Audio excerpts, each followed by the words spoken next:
Hello दोस्तों, नमस्कार। आप सभी का स्वागत है आपके अपने चैनल लर्निंग विद अस में। और आप लोग कैसे हैं? आई होप आप लोग बहुत अच्छे होंगे और आपकी पढ़ाई भी बहुत अच्छी चल रही होगी। आपका एग्ज़ाम भी बहुत पास आने वाला है। अपने एग्ज़ाम की तैयारी बहुत अच्छे से करते रहिएगा। आज हम आपके लिए लेकर आए हैं मध्यकालीन भारत का इतिहास का प्रीवियस ईयर क्वेश्चन। और प्राचीन इतिहास के क्वेश्चन मैं करवा चुकी हूँ आपके। अगर आप लोगों ने नहीं देखे हैं तो मेरे चैनल पर जाइए और देखिएगा ज़रूर। ठीक है, आइए आज का टॉपिक है आपका संतलत काल। तो देखते हैं इससे आपके जो भी पैक ईयर में कैसे क्वेश्चन बने, इससे थोड़ा आपको आइडिया लगेगा कि एग्जाम में कैसे क्वेश्चन बनते हैं। देखते हैं, फर्स्ट क्वेश्चन है आपका, पहली बार भारत पर आक्रमण करने वाला मुस्लिम कौन था? तो आप लोग बताइए कौन था? मोहम्मद बिन कासिम पहली बार भारत पर आक्रमण करने वाला मुस्लिम था। ठीक है, आइए इसके बारे में थोड़ा सा जान लेते हैं हम लोग। तो भारत पर पहला मुस्लिम आक्रमण 1712 ईस्वी में अरब आक्रमणकारी मोहम्मद बिन कासिम के नेतृत्व में हुआ था। इराक के हाकिम अल हज्जाज ने मोहम्मद बिन कासिम के नेतृत्व में अरबों को सिंध पर आक्रमण करने के लिए भेजा था। कठिन संघर्ष के बाद मोहम्मद बिन कासिम 1712 ईस्वी में सिंध के शासक दाहिर को पराजित करने में सफल हुआ और सिंध तथा मुल्तान जीत लिया। क्या जीत लिया भाई? सिंध तथा मुल्तान जीत लिया। फारसी ग्रंथ चचनामा से अरबों द्वारा सिंध विजय की जानकारी मिलती है। तो भाई आप लोग ये याद रखिएगा। आइए दूसरा क्वेश्चन देखते हैं आज का क्या है। दूसरा क्वेश्चन है, खजुराहो समूह के प्रसिद्ध स्मारक किस राज्य में? तो बताइए किस राज्य में? ये मध्य प्रदेश में। ये आपको बहुत अच्छे से पता भी होगा आई थिंक। आइए इसके बारे में थोड़ा सा मंदिर के बारे में जान लेते हैं क्या दिया है। ठीक है, मध्य प्रदेश के छतरपुर जिले में स्थित खजुराहो में चंदेल राजाओं द्वारा निर्मित मंदिर आज भी चंदेल स्थापत्य की उत्कृष्टता का बखान कर रहे हैं। कभी कभी आपसे एग्जाम में हो सकता है यही लेंगे कि खजुराहो समूह के प्रसिद्ध स्मारक जो है वो किसके द्वारा बनवाई गई थी। तो आप लोग याद रखिएगा, चंदेल राजाओं द्वारा। ठीक है, मध्य प्रदेश की जगह आपको ऑप्शन में छतरपुर भी दे सकते हैं। ठीक है, इन मंदिरों का निर्माण 1750 से 1050 ईस्वी के बीच कराया गया था। यहाँ के मंदिरों में कंदरिया महादेव मंदिर सर्वोत्तम है। आप लोग ये भी याद रखिएगा, कंदरिया कभी कभी डायरेक्ट पूछ देता है कंदरिया महादेव का मंदिर कहाँ है, तो आप लोग इस चीज़ को भी याद रखिएगा। आइए आपका नेक्स्ट क्वेश्चन देखते हैं। नेक्स्ट क्या है, जयचंद के विश्वासघात के कारण पृथ्वीराज चौहान की पराजय हुई। कालांतर में जयचंद कहाँ और कब मारा गया था? तो बताइए जयचंद कहाँ और कब मारा गया? इसमें से जो भी आपके ऑप्शन दिए हैं, तराइन 1192 ईस्वी में, चंदावर 1193 ईस्वी में, कन्नौज 1194 ईस्वी में, इसमें से आपका कोई भी ऑप्शन सही नहीं है। आइए देखते हैं कि डिस्क्रिप्शन में क्या दिया और आपको अपने क्वेश्चन के आंसर का आंसर भी मिल जाएगा आपको। मोहम्मद गौरी ने 1194 ईस्वी में कन्नौज के शासक जयचंद पर आक्रमण किया। उस समय कन्नौज एक शक्तिशाली राज्य था जिसकी पृथ्वीराज से शत्रुता थी। मोहम्मद गौरी और जयचंद के बीच में चंदावर का युद्ध हुआ था जिसमें जयचंद मारा गया था। तो ये आप लोग याद रखिएगा। आइए आपका नेक्स्ट क्वेश्चन देखते हैं। मोहम्मद गौरी किस वर्ष पृथ्वीराज तृतीय से पराजित हुआ? तो बताइए किस वर्ष पराजित हुआ था? तो इसका ऑप्शन आपका राइट होगा 1151 में। आइए इसके बारे में जानते हैं थोड़ा सा।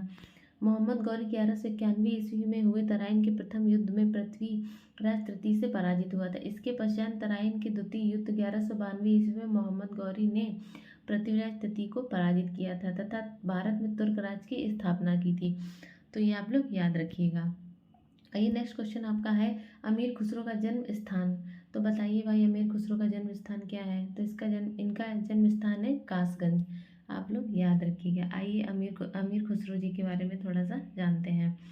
अमीर खुसरो का जन्म 1253 ईस्वी में उत्तर प्रदेश के वर्तमान कासगंज और उस टाइम नाम होगा काशीराम नगर जिले के पटियाली नामक स्थान पर हुआ था। इन्हें उर्दू, खड़ी बोली, गजल, कव्वाली और तबला का जनक माना जाता है। इन्होंने किरान उस सादयन और मिफ्ता उल फितूह, देवल रानी खिर्ज खां, नूर सिपहर और तुगलक नामा, खजाइन उल फितूह आदि ग्रंथों की रचना की थी। इन्हें तूती ए हिंद भी कहा जाता था।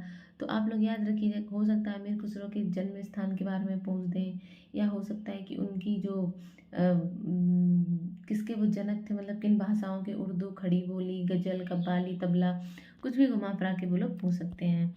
आइए आपका नेक्स्ट क्वेश्चन देखते हैं। नेक्स्ट क्या है, अमीर खुसरो जिन्हें कव्वाली का पिता एवं भारत का तोता भी कहा जाता था, किसके दरबार के दरबारी कवि थे? तो बताइए वह किसके दरबार के दरबारी कवि थे? ये तो ये थे अलाउद्दीन खिजली के दरबार के दरबारी कवि थे। आप लोग इसको भी बहुत अच्छे से याद रखिएगा, ठीक है।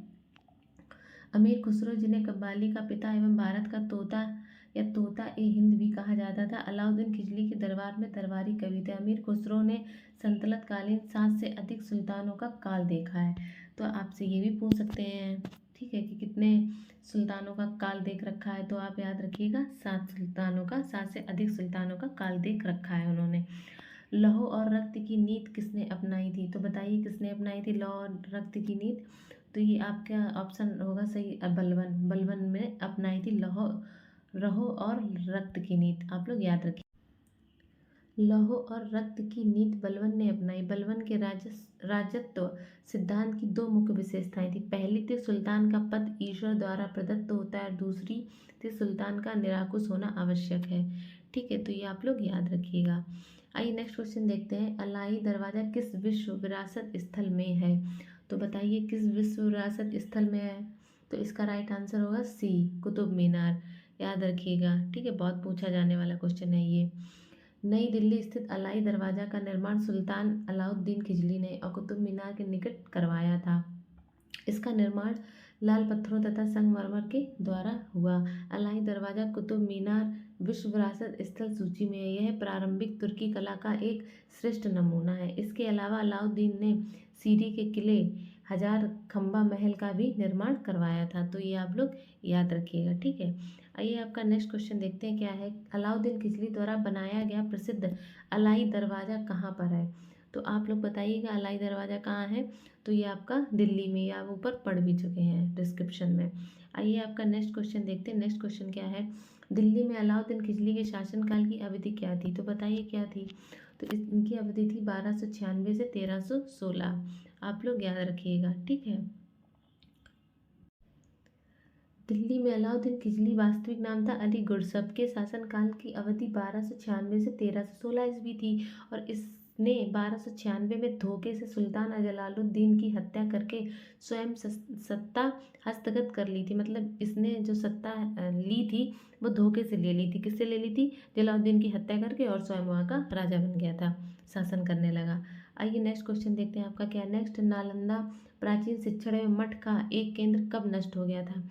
तो बताइए कब नष्ट हो गया था? ये 1200 ईस्वी में नष्ट हो गया था। आप लोग इसको बहुत अच्छे से याद रखिएगा, ठीक है। मोहम्मद गौरी के एक साधारण दास इख्तियार मारुद्दीन मोहम्मद बिन बख्तियार खिजली ने 1193 से 1202 के मध्य बिहार की विजय की तथा नालंदा एवं विक्रमशिला बिहार को नष्ट कर दिया। नालंदा विश्वविद्यालय एक आवासीय विश्वविद्यालय का उदाहरण था। कैसे विश्वविद्यालय का उदाहरण था? ये आवासीय विश्वविद्यालय का उदाहरण था, जो बौद्ध शिक्षा का महत्वपूर्ण केंद्र था। कौन सी शिक्षा का? बौद्ध शिक्षा का। हो सकता है आपसे यही पूछ दे किस शिक्षा का महत्वपूर्ण केंद्र था, तो आप लोग याद रखिएगा बौद्ध शिक्षा का महत्वपूर्ण केंद्र था। यद्यपि नालंदा और विक्रमशिला शिक्षण केंद्र पर आक्रमण कई बार हुए, मतलब एक बार नहीं बहुत बार हुए, ठीक है। तो आप लोग इसको बहुत अच्छे से याद रखिएगा। आइए आपका नेक्स्ट क्वेश्चन देखते हैं। भारत पर तैमूर ने किस वर्ष आक्रमण किया? तो बताइए किस वर्ष किया? 1417 में आक्रमण किया भारत पर तैमूर ने। आप लोग याद रखिएगा। आइए इसके बारे में थोड़ा देखते हैं। मध्य एशिया के मंगोल सेना नायक तैमूर ने 1398 ईस्वी में तुगलक वंश के अंतिम शासक नसरुद्दीन महमूद के समय भारत पर आक्रमण किया था। तैमूर का यह आक्रमण तुगलक वंश और दिल्ली दोनों के लिए विनाशकारी सिद्ध हुआ। कैसा सिद्ध हुआ? विनाशकारी सिद्ध हुआ। आप लोग याद रखिएगा। आइए नेक्स्ट क्वेश्चन देखते हैं आपका क्या है। किस शासक ने भारत में तुगलक वंश की नींव रखी थी? तो बताइए किस शासक ने रखी थी? तो मोहम्मद बिन तुगलक ने नींव, नहीं सॉरी, इसका राइट आंसर बी होगा, गयासुद्दीन तुगलक। सॉरी, इसके लिए बी राइट आंसर होगा, गयासुद्दीन तुगलक। आइए आपका नेक्स्ट क्वेश्चन देखते हैं। नेक्स्ट डिस्क्रिप्शन देखते हैं इसका क्या है। भारत में तुगलक वंश की स्थापना गयासुद्दीन तुगलक या गाजी मलिक ने 1320 ईस्वी में की थी। सिंचाई हेतु नहर निर्माण करवाने वाला गयासुद्दीन तुगलक पहला शासक है। हो सकता है आपसे यही पूछ दे कौन शासक था जो जिसने सिंचाई के लिए नहर निर्माण करवाया था, कौन पहला शासक था? तो आप लोग याद रखिएगा गयासुद्दीन तुगलक था पहला शासक, ठीक है। आइए आपका नेक्स्ट क्वेश्चन देखते हैं। खिलजी खान निम्नलिखित में से किस राजवंश से संबंधित था? तो बताइए किस राजवंश से संबंधित था खिलजी खान? ये था सैयद वंश से संबंधित, ठीक है। आप लोग अच्छे से याद रखिएगा। खिलजी खान सैयद वंश का संस्थापक था। यह 1414 ईस्वी में दिल्ली की राजगद्दी पर बैठा और 1421 में खिलजी खां की मृत्यु हो गई। तो आप लोग याद रखिएगा, बहुत कम समय तक ये अपनी राजगद्दी पर रहे। देखो 1414 में बैठे ये और 1421 में इनकी मृत्यु हो गई। तो इसको आप बहुत याद रखिएगा अच्छे से। किसके शासनकाल में इब्न बतूता भारत आया था? तो बताइए भाई, किसके शासनकाल में आया था? तो ये आए थे मोहम्मद बिन तुगलक के शासनकाल में आए थे। और ठीक है, बहुत अच्छे से आप लोग याद रखिएगा। आइए इसके बारे में थोड़ा सा देखते हैं। मोरक्को का यात्री इब्न बतूता तुगलक शासक मोहम्मद बिन तुगलक के शासनकाल में भारत आया था। मोहम्मद बिन तुगलक ने उसे राजदूत बनाकर चीन भेजा था। इब्न बतूता का यात्रा वृत्तांत रहला के नाम से जाना जाता है। हो सकता है आपसे यात्रा का वृत्तांत ही पूछ दे कि क्या यात्रा का वृत्तांत था, तो आप लोग याद रखेंगे रहला था। और कौन सा, ये किस देश से आए थे? मोरक्को के यात्री थे ये, ठीक है, इब्न बतूता। याद रखिएगा आप लोग बहुत अच्छे से, ठीक है। आइए आपका नेक्स्ट क्वेश्चन देखते हैं। नेक्स्ट क्वेश्चन क्या है? नेक्स्ट है, किस वर्ष बाबर ने सुल्तान इब्राहिम लोदी को पानीपत की लड़ाई में पराजित किया? तो बताइए किस वर्ष किया था? तो ये आपको किया था 1526 ईस्वी में किया था। आइए आप लोग नेक्स्ट क्वेश्चन देखते हैं। निम्नलिखित में से कौन दिल्ली सल्तनत के इतिहास का लेखक नहीं था? तो बताइए कौन नहीं था? तो ये कौन नहीं थे? अब्बास खां सरवानी इसके लेखक नहीं थे। और कौन कौन थे? अमीर खुसरो थे आपके, और जियासुद्दीन बरनी थे, और मिन्हाज उस सिराज थे। आइए आपका डिस्क्रिप्शन देखते हैं क्या है। दिल्ली सल्तनत के इतिहास के लेखों में अब्बास खां सरवानी शामिल नहीं थे, और अब्बास खां सरवानी ने शेर शाह सूरी का इतिहास लिखा तथा इस पुस्तक का नाम है तारीख ए शेरशाही। अन्य सभी ने दिल्ली सल्तनत का इतिहास लिखा है। आइए आपका नेक्स्ट क्वेश्चन देखते हैं। विजयनगर साम्राज्य के संस्थापक कौन थे? तो बताइए। तो उस टाइम जब भी ये क्वेश्चन आया होगा 2015 में, देख रहे हैं आप, तो ये है तो विजयनगर साम्राज्य के दो भाई थे, हरियर राय और बुक्का। इन दोनों लोगों ने विजयनगर साम्राज्य की स्थापना की थी, पर ऑप्शन में दोनों ही दिए थे, तो आयोग ने आई थिंक कॉमन नंबर दिया होगा, लेकिन आपके ये दोनों ही ऑप्शन सही हो गए, हरियर राय और बुक्का राय। आइए आपका नेक्स्ट देखते हैं क्या दिया गया है। विजयनगर साम्राज्य की स्थापना 1336 ईस्वी में हरियर एवं बुक्का नामक भाइयों ने मिलकर की थी। उन्होंने संगम वंश की नींव रखी थी एवं शासन किया। यद्यपि हरियर प्रथम शासक था, परंतु विजयनगर साम्राज्य की स्थापना हरियर एवं बुक्का दोनों ने मिलकर की थी। ठीक है, मतलब देखो इसमें नीचे दिया भी गया है कि इनके दोनों उत्तर सही होंगे। देखिए ए एंड बी दोनों सही होंगे, ठीक है। आई थिंक अब आप लोगों को अच्छे से समझ में आ गया होगा। आइए आपका नेक्स्ट क्वेश्चन देखते हैं। विजयनगर राज्य किस नदी के किनारे स्थित था? बताइए किस नदी के किनारे स्थित था? ये आपके तुंगभद्रा नदी के किनारे स्थित था, ठीक है। आप लोग बहुत अच्छे से याद रखिएगा, ठीक है, पूछ सकते हैं आपसे क्वेश्चन। कृष्णा नदी की सहायक नदी तुंगभद्रा नदी के तट पर हरियर प्रथम एवं बुक्का राय प्रथम नामक दो भाइयों ने 1336 ईस्वी में विजयनगर राज्य की स्थापना की थी। विजयनगर का वर्तमान नाम हम्पी है, ठीक है। इस साम्राज्य पर 4 राजवंशों ने शासन किया। पहला संगम वंश, फिर शालुब वंश, फिर तुगुल वंश एवं अरावीड वंश ने लगभग 300 वर्षों तक शासन किया था, ठीक है। आप लोग याद रखिएगा। विजयनगर साम्राज्य का सबसे प्रसिद्ध राजा कृष्ण था। कौन था? आप लोग बताइएगा। राजा कृष्णदेव राय था। विजयनगर का साम्राज्य उनके कार्यकाल में भव्यता के शिखर पर पहुंचा था। किसके कार्यकाल में पहुंचा था? तो आप लोग याद रखिएगा, राजा कृष्णदेव राय के कार्यकाल में पहुंचा था, ठीक है। तुगुल राजवंश की स्थापना किसने की? तो बताइए भाई, तुगुल राजवंश की स्थापना किसने की थी? वीर नरसिंह ने की थी। किसने की थी? आपकी वीर नरसिंह ने की थी, ठीक है। आप लोग अच्छे से याद रखिएगा। तुगुल राजवंश की स्थापना 1505 ईस्वी में वीर नरसिंह तुगुल द्वारा की गई थी। वीर नरसिंह तुगुल ने 1509 ईस्वी तक विजयनगर पर शासन किया। तत्पश्चात उसके भाई कृष्णदेव ने 1509 ईस्वी और 1529 ईस्वी तक शासन किया। कृष्णदेव राय के समय में विजयनगर साम्राज्य ऐश्वर्य और शक्ति की चरम सीमा पर पहुंच गया। कृष्णदेव राय ने नागलपुर नामक एक नवीन नगर बसाया था, ठीक है, बसाया तथा अमुक्तमाल्य नामक ग्रंथ की रचना की थी। मुगल शासक बाबर ने भी अपनी आत्मकथा में कृष्णदेव को भारत का सर्वाधिक शक्तिशाली शासक बताया है। ठीक है, आप लोग ये याद रखिएगा, सबसे शक्तिशाली शासक इस वंश का था। ठीक है, किस प्राचीन साम्राज्य में महिलाएं कुश्ती में भाग लेती थी? तो बताइए भाई, किस प्राचीन साम्राज्य में महिलाएं कुश्ती में भाग लेती थी? तो ये था विजयनगर साम्राज्य। ठीक है, आप लोग याद रखिएगा।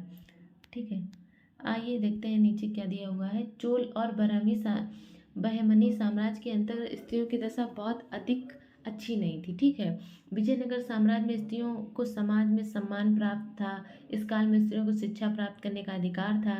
उनको राज्य सेवा में भी स्थान प्राप्त होता था। वे संगीत, नृत्य और ललित कलाओं के अतिरिक्त शास्त्र विद्या में भी भाग लेती थी। ठीक है, आप लोग याद रखिएगा। और पायस के अनुसार कुश्ती लोकप्रिय खेल था। यह पुरुषों और महिलाओं में समान रूप से प्रचलित था। स्त्रियां अंगरक्षिका और सुरक्षाकर्मी के रूप में नियुक्त की जाती थी। वह युद्ध क्षेत्र में भी जाती थी। ये आप लोग बहुत अच्छे से याद रखिएगा। हो सकता है आपसे पूछ दे क्वेश्चन, क्योंकि ये अच्छा क्वेश्चन है कि किस साम्राज्य की महिलाएं कुश्ती में भाग लिया करती थी। तो आप लोग याद रखेंगे विजयनगर साम्राज्य की। तो आपका ये टॉपिक खत्म होता है। आइए अब नेक्स्ट मुगल साम्राज्य आपका देखते हैं। मुगल साम्राज्य के आपके कैसे क्वेश्चन बन सकते हैं? निम्न में से किस शासक की मृत्यु उसके पुस्तकालय की सीढ़ियों से गिरकर हुई थी? ये आई थिंक आप लोगों को बहुत अच्छे से पता होगा। बताइए इसका आंसर क्या होगा? इसका राइट आंसर होगा हुमायूं। हुमायूं की हुई थी मृत्यु। ठीक है, उसके पुस्तकालय की सीढ़ियों से गिरकर हुमायूं की मृत्यु हुई। हुमायूं की मृत्यु दिल्ली में दीन पनाह भवन में स्थित पुस्तकालय की सीढ़ियों से गिरकर हुई थी। लेनपुल ने हुमायूं पर टिप्पणी करते हुए कहा कि हुमायूं जीवन भर लड़खड़ाता रहा और लड़खड़ाते अपनी जान दे दी। ये आप लोग कोटेशन बहुत अच्छी है, याद रखिएगा, पूछ सकते हैं एग्जाम में। हुमायूं की दुर्घटना में आकस्मिक मृत्यु के उपरांत उनके बेटे अकबर को कहाँ मुगल सिंहासन पर बैठाया गया? तो बताइए कहाँ मुगल सिंहासन पर बैठाया गया था? कलानौर। ठीक है, इसका राइट आंसर होगा कलानौर।